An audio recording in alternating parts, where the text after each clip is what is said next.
Hello there. Today I'm going to talk to you about my favorite leadership style, spiritual leadership. What is spiritual leadership? Well, there are 7 dimensions that pretty much sum it up. The first is vision, where there is a focus on the future, improvement, and growing. And altruistic love, where we focus on serving others in the larger community. Hope and faith, 2 values held in high regard, both in oneself as a leader and in those who follow you. Hope in the vision and faith in one another. Membership, the feeling of togetherness, camaraderie, and belief in the collective. Next, we look at meaning and calling, where work is more than just performing tasks. One is living purposefully and making a difference. Then there is organizational commitment, where there is a focus on building a harmonious work culture. Lastly, we have productivity, where there is focus on working towards growing the larger community. There was an increase in attention on spiritual leadership theory in the 21st century as part of a group of other value-based leadership theories. These also included relationship-oriented and servant leadership, all emerging as a response to an increasing trend in ethical abuse in leadership and organizations. Like peas in a pod, we look at similarities such as within relationship-oriented theory.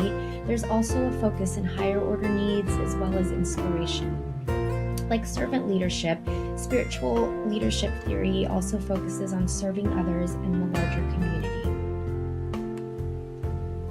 There was a landmark qualitative review in 2005 that showed clear and consistent evidence regarding a positive relationship between spiritual values and practices and leadership effectiveness. When these qualities are nurtured at the workplace, there is a positive influence on health and psychological well-being. Another study in 2016 compared Baldrige Award recipient leadership qualities to those of spiritual leadership theory, and there was a high match. Spiritual leadership positively impacted critical elements for performance excellence in organizational commitment, unit productivity, and life satisfaction. The following corporations are leading by example. Many of these corporations even have meditation rooms in their offices, allowing workers time and space to reflect and meditate during the workday. There's a recognition of the importance of inner peace to creativity and productivity. What about an example from clinical education? We look at role modeling of holistic care using the 7 dimensions of spiritual leadership. Things like focusing on group collaboration, nurturing students, reconnecting to the source of calling as a clinician, serving others, and co-creating a safe and therapeutic learning environment. Also, the idea of in his groundbreaking book, Attending Medicine, Mindfulness, and Humanity, physician and Professor Ronald Epstein responds to the growing problem of clinician burnout by teaching principles of mindfulness. His leadership reminds us of the power of presence in building resilience and improving patient care.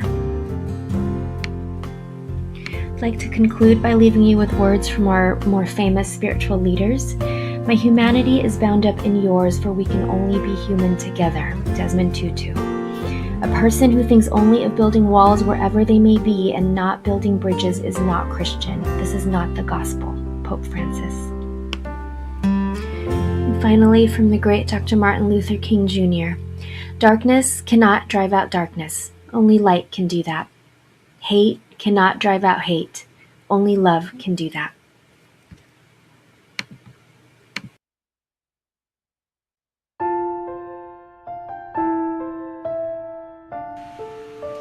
Thank you so much. Have a beautiful day. Created using Powtoon.